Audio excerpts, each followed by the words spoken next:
الحمد لله وحده والصلاة والسلام على من لا نبي بعده وعلى آله وأصحابه وعلى من تبعهم بإحسان إلى يوم الدين. أما بعد فأعوذ بالله من الشيطان الرجيم. بسم الله الرحمن الرحيم. هو الذي أرسل رسوله بالهدى ودين الحق ليظهره على الدين كله وكفى بالله شهيدا. محمد رسول الله والذين معه أشداء على الكفار رحماء بينهم تراهم ركعا سجدا يبتغون فضلا من الله ورضوانا. صدق الله العظيم. وقال النبي صلى الله عليه وسلم لو كان بعدي نبي لكان عمر أو كما قال عليه الصلاة والتسليمات. رب اشرح لي صدري ويسر لي أمري واحلل عقدة من لساني يفقهوا قولي. رب زدني علما رب زدني علما رب زدني علما. سبحانك لا علم لنا إلا ما علمتنا إنك أنت العليم الحكيم. يا رب صل وسلم دائما أبدا على حبيبك خير الخلق كلهم. اللهم صل على محمد وعلى آل محمد كما صليت على إبراهيم وعلى آل إبراهيم إنك حميد مجيد. اللهم بارك على محمد وعلى آل محمد كما باركت على إبراهيم وعلى آل إبراهيم إنك حميد مجيد. آقا کے صحابی کا وہ شانہ یاد آتا ہے، بدل کر بھیس گلیوں میں وہ جانا یاد آتا ہے. اس دور میں مائیں ترستی ہیں جواٹے کو، تو عمر کی خلافت کا وہ زمانہ یاد آتا ہے. پیغمبر تو نہ تھا، پیغمبر جیسا لگتا تھا تو وہ دریا مگر گہرے سمندر جیسا لگتا تھا. آج کا ہمارا عنوان لو کان بعدی نبی لکان عمر. رسول اللہ صلی اللہ علیہ وسلم کا یہ فرمان عالی شان ہے. سوال ہے اور اسی سوال کے جواب میں ساری گفتگو ہے. سوال ہے کہ سیدنا حضرت عمر رضی اللہ تعالیٰ عنہ کے لیے یہ بات اللہ کے رسول نے کیوں ارشاد فرمائی؟ جواب: تمام مفسرین نے، تمام محدثین نے، تمام فقہاء، علماء، اتقیاء، اصفیاء نے اس بات پر اتفاق کیا ہے کہ اللہ رب العزت نے جو خصوصیات کسی نبی میں رکھی ہوتی ہیں، اللہ نے وہ خصوصیات حضرت عمر بن خطاب میں رکھی. اس لیے خالق کائنات کے محبوب نے فرمایا لو کان بعدی نبی لکان عمر. اس حدیث کا لطف اٹھائیے اور آپ حضرت سیدنا عمر بن خطاب کے حوالے سے چند نبوی صفات پر مشتمل کلمات سماعت فرمائیے. پہلی بات، نبی کی ذات بابرکت ہوتی ہے. اللہ نے عمر کی ذات کو بھی بابرکت رکھا ہے. یہ بات حدیث مبارکہ میں وضاحت کے ساتھ ملتی ہے. اللہ کے رسول نے سیدنا حضرت عمر کے لیے دعا فرمائی اللہم ایّد الاسلام بالاسلام عمر. اے اللہ اسلام کی مدد فرما، عمر کو اسلام عطا فرما. گویا اس عمر کا اسلام لانا اسلام کی تائید ہوگی، عمر کا اسلام لانا اسلام کی مدد اور نصرت ہوگی. دوسری روایت، دوسری حدیث، دوسری دعا رسول اللہ صلی اللہ علیہ وسلم نے فرمایا اللہم اعز الاسلام باحب هذین الرجلین الیک بابی جہل او بعمر بن الخطاب. یا اللہ اسلام کو عزت نصیب فرما، اسلام کو شوکت نصیب فرما، اسلام کو بلندی نصیب فرما. دو بندوں میں سے جو تیرے ہاں زیادہ محبوب ہے اس کے ذریعے سے، وہ دو کون؟ ایک عمر ابن حشام ابو جہل اور دوسرے عمر بن خطاب. یا اللہ ان میں سے جو تیرے ہاں زیادہ محبوب ہے اس کے ذریعے سے اسلام کو عزت نصیب فرما. حضرت عبداللہ بن مسعود رضی اللہ تعالیٰ عنہ کہتے ہیں ما زلنا عزتا منذ اسلم عمر رضی اللہ تعالیٰ عنہ. جب سے عمر دامن اسلام میں آئے، جب سے عمر حلقہ روش اسلام ہوئے، اسلام کو مزید عزتیں ملتی گئی، ترقیاں ملتی گئی، عروج ملتا گیا. جب کلمہ پڑھتے تو پہلی دفعہ مکہ کی وادیوں میں، مکہ کی پہاڑیوں پر اللہ اکبر کی صدا بلند ہوتی ہے، یہ برکاتیں عمر ہے، عمر کی ذات کی برکات ہیں۔ تو پہلی دفعہ ایسا ہوا کہ عمر کے اسلام لانے کے بعد اللہ کے بندوں نے، مسلمانوں نے خانہ خدا میں جا کر کے عبادت کی۔ حبشہ میں مسلمان ہجرت کر کے گئے، انہیں وہاں پر خبر ملی کہ سارا مکہ مسلمان ہو گیا۔ یہ جو سارا مکہ مسلمان ہونے کی خبر تھی، اصل میں عمر بن خطاب کے ایمان کی خبر تھی۔ عمر بن خطاب کا ایمان گویا سارے مکے کا ایمان تھا۔ عمر بن خطاب کے ایمان کی برکات کا اندازہ کیجئے کہ کفار بھی لرز ہوتے، اس زمانے کا کافر بھی، آج کے زمانے کا کافر بھی، اس زمانے کا بے ایمان بھی، آج کے زمانے کا بے ایمان بھی عمر کے ایمان سے، عمر کے وجود سے لرزتا ہے۔ اس زمانے کا بے ایمان عمر کے وجود سے لرزتا تھا، آج کے زمانے کا بے ایمان عمر کے نام سے لرزتا ہے۔ انہوں نے کہا کہ آج ہماری قوم آدھی رہ گئی کیونکہ عمر اسلام لے آئے۔ گویا عمر کا اسلام کافروں کے نزدیک بھی اہل مکہ کا آدھا حصہ تھا۔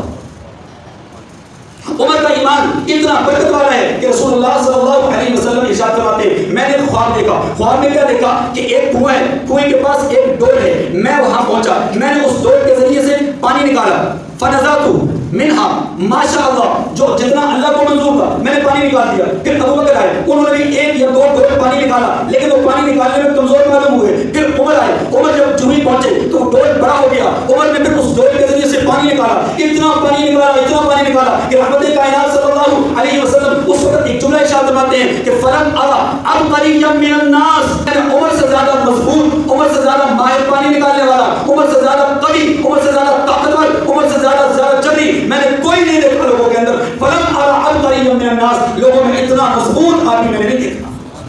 پیغمبر تو نہ تھا، پیغمبر جیسا لگتا تھا۔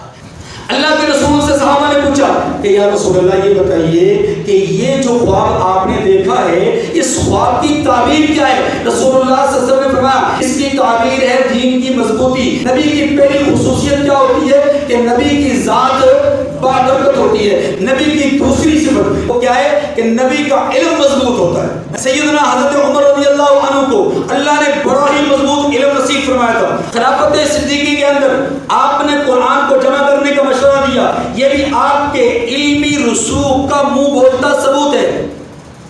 آپ نے اپنے زمانے کے اندر 3 طلاقوں کے حوالے سے مسئلہ کلیئر کروایا۔ آپ نے اپنے زمانے میں تراویح کی نماز کو باجماعت اہتمام کے ساتھ کروایا۔ آپ نے اپنے زمانے میں ہجری کیلنڈر جو ہے وہ اس کا نفاذ کیا۔ آپ نے اپنے زمانے میں علم اصول فقہ کی بنیاد رکھی۔ آپ علم وراثت میں امام مانے جاتے تھے۔ آپ کو اللہ نے ماہر نفسیات بنایا تھا۔ آپ کا نظام معیشت پر پورا کنٹرول تھا اور ماہر معاشیات ہونے کی نشانی تھی۔ تو میرے بھائیوں علمی طور پر آپ انتہائی جو ہے وہ رسوخ فی العلم کا درجہ رکھتے تھے، اور اس کی ایک حدیث سے ثبوت ملتا ہے۔ رسول اللہ صلی اللہ علیہ وسلم فرماتے ہیں کہ میں نے خواب دیکھا، اور اس خواب میں کیا دیکھا کہ میرے پاس دودھ کا ایک پیالہ ہے، اس دودھ کے پیالے سے میں دودھ پی رہا ہوں، پیتے پیتے میں اتنا سیر ہو گیا کہ میرے ناخنوں سے اس کے اثرات ظاہر ہونا شروع ہو گئے۔ پھر میں نے وہ پیالہ دودھ سے لبریز پیالہ حضرت عمر رضی اللہ عنہ کو دیا۔ حضرت عمر نے بھی اس کو سیر ہو کر کے پیا۔ میرے بچے ہوئے دودھ کو عمر بن خطاب نے پیا۔ اللہ کے رسول سے صحابہ نے پوچھا کہ یا رسول اللہ اس خواب کی تعبیر کیا ہے؟ اللہ کے رسول نے فرمایا علم۔ گویا رسول اللہ کا علم حضرت عمر بن خطاب کو حاصل ہوا۔ اسی لیے فقیہ امت عبداللہ بن مسعود کیا کہتے ہیں کہ ایک پڑھنے میں سارے لوگوں کا علم اور دوسرے پڑھنے میں عمر بن خطاب کا علم، تو عمر بن خطاب کا علم والا پڑھ رہا، دوسرے پڑھنے سے کیا ہو جائے گا؟ باری۔ یہ دوسری صفت ہو گئی۔ تیسری صفت نبوی صفات میں سے تیسری صفت یہ ہے کہ نبی کی زبان حق ترجمان ہوتی ہے۔ نبی کی زبان حق کی ترجمان ہوتی ہے۔ اب آئیے رسول اللہ صلی اللہ علیہ وسلم اس عنوان کے تحت حضرت عمر بن خطاب کے لیے کیا فرماتے ہیں؟ ان اللہ جعل الحق علی لسانہ و قلبہ، اللہ نے عمر کی زبان پر، عمر کے دل پر حق کو جاری کر دیا ہے۔ اللہ کے رسول نے ان کو یہ نام دیا، ان کو یہ صفت دی، ان کو یہ لقب دیا الفاروق، یعنی الفارق بین الحق والباطل، یہ حق اور باطل میں فرق کرنے والا۔ زبان پر حق جاری ہے۔ اللہ کے رسول صلی اللہ علیہ وسلم فرماتے ہیں کہ پچھلی امتوں میں کچھ لوگ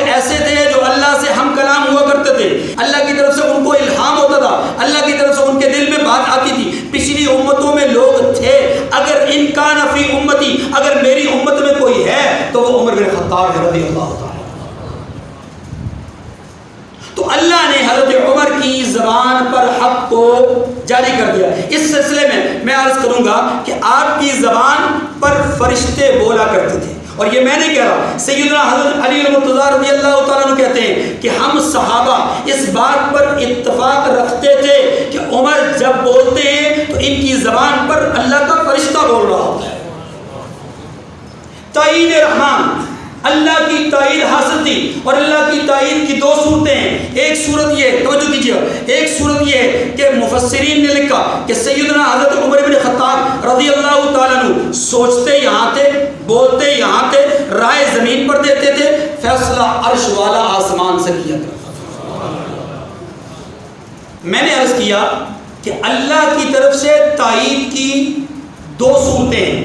ایک صورت یہ ہے کہ بولتے زمین پر ہیں، رائے زمین پر دیتے ہیں، فیصلے عرش سے ہوتے ہیں. مثال کے طور پر سیدنا حضرت ابراہیم علیہ السلام نے جس مقام پر کھڑے ہو کر کے بیت اللہ کی تعمیر کی تھی، حضرت عمر رضی اللہ عنہ نے حضور علیہ السلام کے سامنے خواہش کا اظہار کیا کہ یا رسول اللہ، دل چاہتا ہے کہ یہ بڑا بابرکت مقام ہے، بڑی ہی برکت والی جگہ ہے، یہاں آ کر کے 2 رکعت نماز پڑھی جائے. اللہ کے رسول صلی اللہ علیہ وسلم نے خاموشی اختیار کی، لیکن اوپر والے نے کہا وَاتَّخِذُوا مِن مَّقَامِ إِبْرَاهِيمَ مُصَلَّى، ابراہیم جہاں پر کھڑے ہوئے تھے اس جگہ کو نماز کی جگہ بنا لو، وہاں پر نماز پڑھا کرو.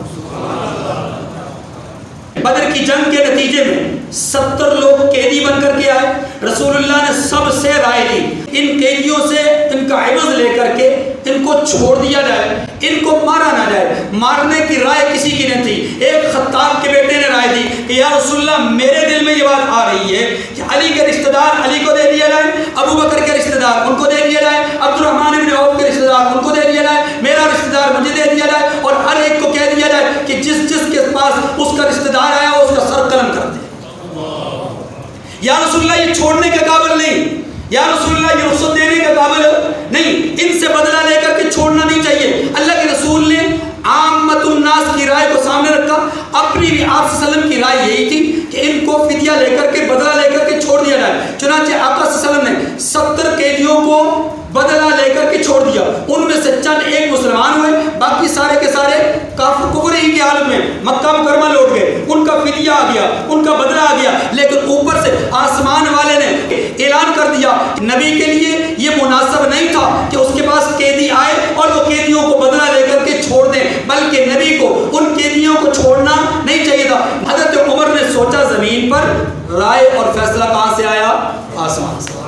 تیسرا موقع، حضرت عمر رضی اللہ عنہ نے رسول اللہ صلی اللہ علیہ وسلم سے عرض کی کہ یا رسول اللہ، یہ جو آپ کی ازواج ہیں، یہ جو آپ کی بیویاں ہیں، یہ بڑی مقدس خواتین ہیں، بڑی محترم ہیں، ہمارے لیے قابل احترام ہیں، ان کو پردے کا حکم دے دیجیے. اللہ کے رسول صلی اللہ علیہ وسلم نے فرمایا عمر، رب نے فیصلہ نہیں کیا، میں کیسے کہہ دوں، میں کیسے ان سے پردہ کرنے کا حکم کر دوں. اللہ کے رسول صلی اللہ علیہ وسلم کچھ دن توقف فرماتے ہیں. اللہ نے آسمان سے فیصلہ فرما دیا کہ ازواج مطہرات سے کہہ دیں کہ جب بھی وہ بات کریں تو پردے میں رہ کر کے بات کریں، جب بھی وہ گفتگو کریں پردے میں رہ کر کے گفتگو کریں. یا رسول اللہ، ازواج مطہرات تو پردے میں رہ کر کے بات کر لیں گی، لیکن دوسری عورتیں، دیگر خواتین، ان کے لیے بھی پردے کا حکم آ رہا ہے. رب نے آسمان سے قرآن بنا کر کے نازل کر دیا، یا ایھا النبی قل لازواجک وبناتک ونساء المؤمنین یدنین علیہن من جلابیبہن. بہن رسول، اللہ کے رسول، اے اللہ کے نبی، آپ اپنی ازواج سے بھی کہہ دیجئے، اپنی بیٹیوں سے بھی کہہ دیجئے، اور امت کی خواتین سے بھی کہہ دیجئے کہ وہ اپنے چہروں پر اوڑھنی ڈالے رکھیں اور اپنا پردہ کیے رکھیں. یہ ان کی عزت کے لیے، ان کے وقار کے لیے، ان کی شان کے لیے، ان کی عظمت کے لیے زیادہ بہتر بات. جو سوچا عمر نے زمین پر، تو فیصلے کہاں سے آ گئے؟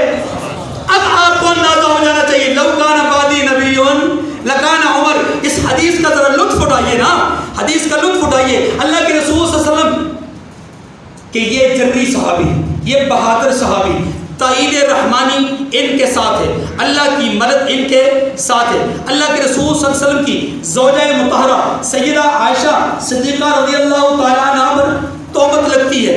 منافقین نے آپ پر جملے کسے، آپ پر الزام تراشی کی. حضرت پاک صلی اللہ علیہ وسلم نے صحابہ کرام سے مسجد نبوی میں مشاورت کی. ایک نے رائے دی، دوسرے کی رائے، تیسرے کی رائے، مختلف لوگوں کی مختلف رائے، ہر ایک نے اپنے اپنے انداز سے جو ہے انہوں نے رائے دی۔ رسول اللہ صلی اللہ علیہ وسلم نے عمر بن خطاب سے پوچھا کہ خطاب کے بیٹے آپ خاموش ہیں، آپ بھی رائے دیجئے۔ اللہ کے رسول صلی اللہ علیہ وسلم کے اس سوال کے جواب میں عمر رضی اللہ عنہ کہتے ہیں کہ یا رسول اللہ رائے دینے سے پہلے ایک سوال کروں؟ اللہ کے رسول نے فرمایا ہاں پوچھو۔ اللہ کے رسول یہ بتلائیے کہ عائشہ کے ساتھ نکاح آپ نے اپنی مرضی سے کیا تھا کہ رب کی مرضی سے؟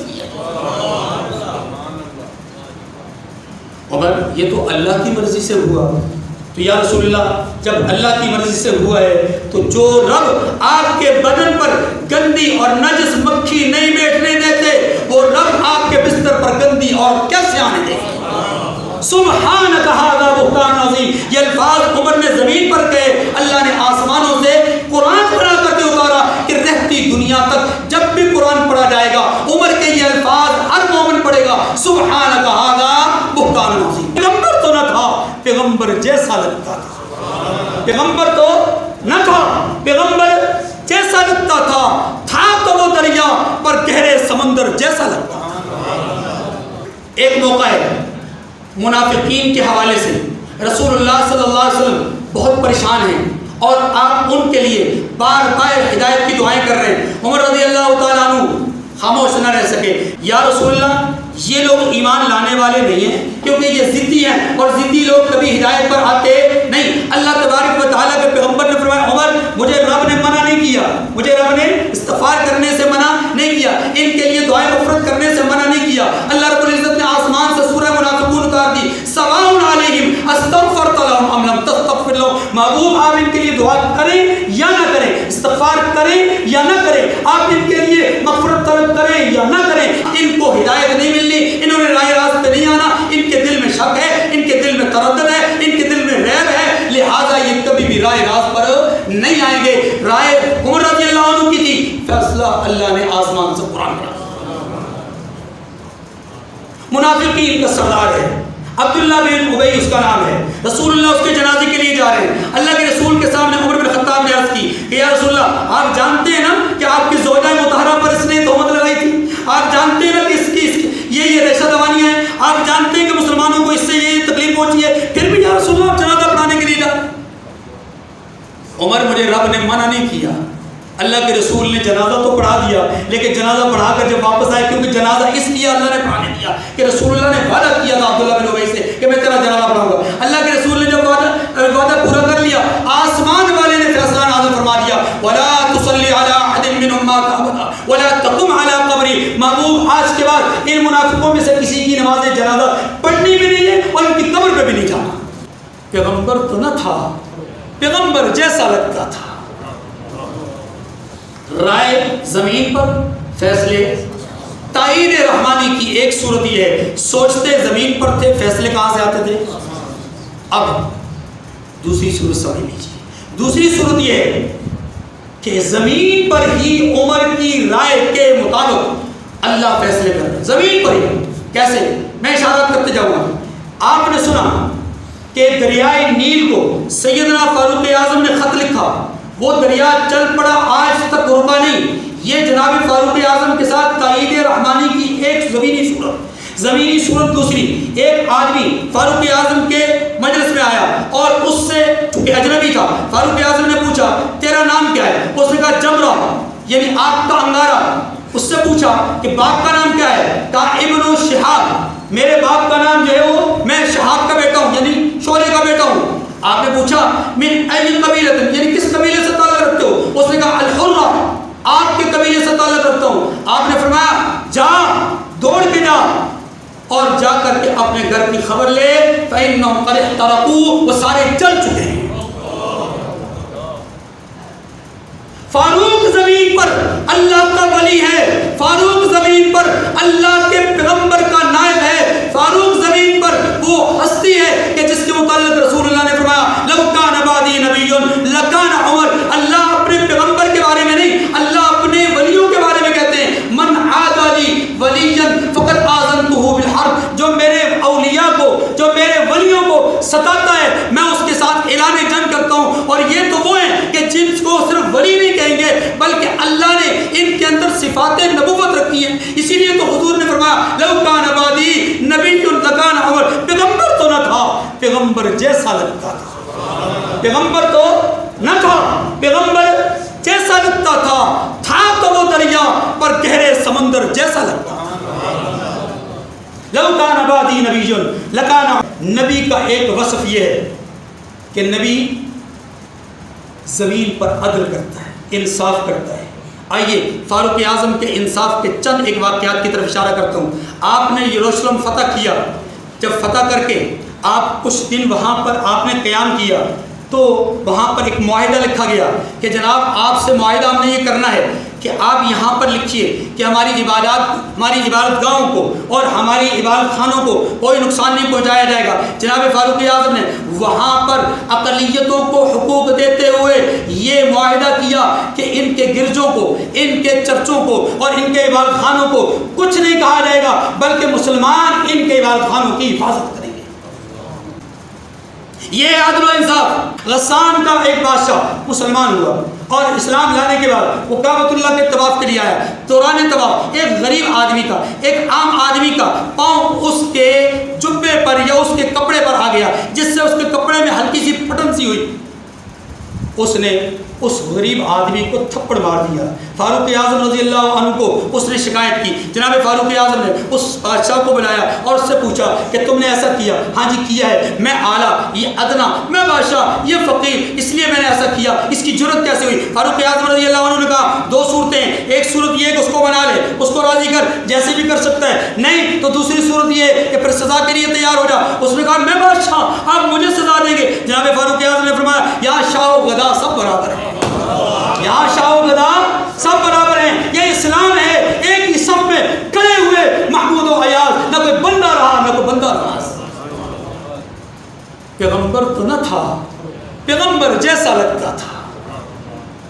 یہ پیغمبر نہیں تھے لیکن پیغمبر جیسے لگتے تھے. پیغمبری صفات ان کے اندر موجود، پیغمبری اوصاف ان کے اندر موجود. آپ کا بیٹا عبداللہ ابن عمر دیکھا تو ان کے پاس گھوڑے ہیں اور بڑے ہی مضبوط اور بڑے ہی موٹے تازے ہیں. جناب فاروق اعظم رضی اللہ عنہ نے پوچھا کہ اے عبداللہ، یہ اچھے خاصے موٹے تازے تم نے گھوڑے کہاں سے لیے؟ حضرت عرض یہ ہے کہ میں نے گھوڑے تو لیے تھے لاغر، لیکن بیت المال کی چراگاہ میں ان کو چرایا، اتنا چرایا کہ اب یہ کیا ہو گئے؟ مضبوط ہو گئے، اب یہ توانا ہو گئے، اب یہ طاقتور ہو گئے، اب یہ موٹے ہو گئے، تازہ ہو گئے. جناب فاروق اعظم نے فرمایا اس کے گھوڑوں کو پکڑو اور بازار میں فروخت کرو، اور جو اس کی قیمت خرید تھی وہ اس کے سپرد کر دو، اور جو اضافی رقم ہے، جو منافع ہے، وہ بیت المال میں جمع کر دو.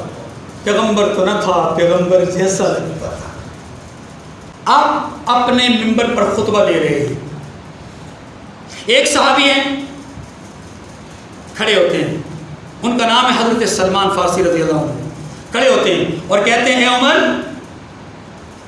خطبہ بعد میں دیجیے گا، پہلے آپ اپنی قمیص کے بارے میں حساب دیجئے.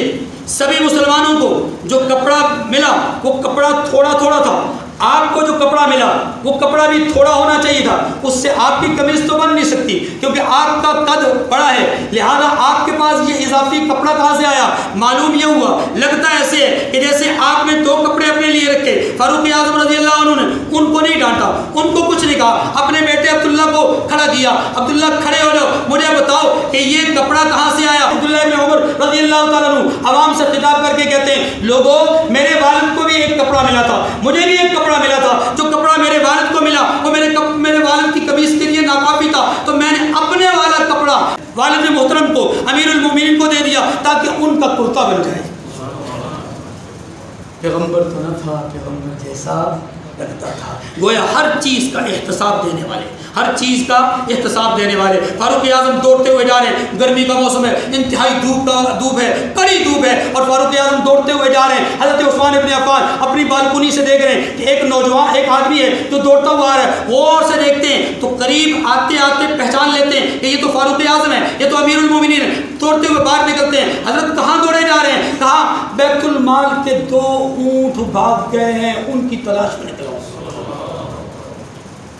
حضرت آپ تشریف رکھیے، آپ بیٹھیے، آپ کو پانی پلاتے ہیں، میرے غلام جا کر کے اونٹ تلاش کر لیتے ہیں. عثمان، میں آپ کی عزت افزائی کی قدر کرتا ہوں، آپ کی مہمان نوازی کی قدر کرتا ہوں، لیکن بتاؤ کہ کل قیامت کے دن یہ جو آج مجھ سے اونٹ بھاگ گئے ہیں، کل اگر میرا نصیبہ بھاگ گیا تو کیا تم میرا نصیبہ مجھے دے دو گے؟ مجھے تلاش کرنے دو، یہ ذمہ داری میری ہے، میں ہی تلاش کروں گا۔ وہ جو آپ کی زندگی، آپ اپنی زندگی جئیں، مجھے اپنی زندگی جینے دیں۔ اللہ تعالیٰ مجھے اور آپ کو سمجھنے کی توفیق نصیب فرمائے۔ وآخر دعوانا الحمدللہ رب العالمین۔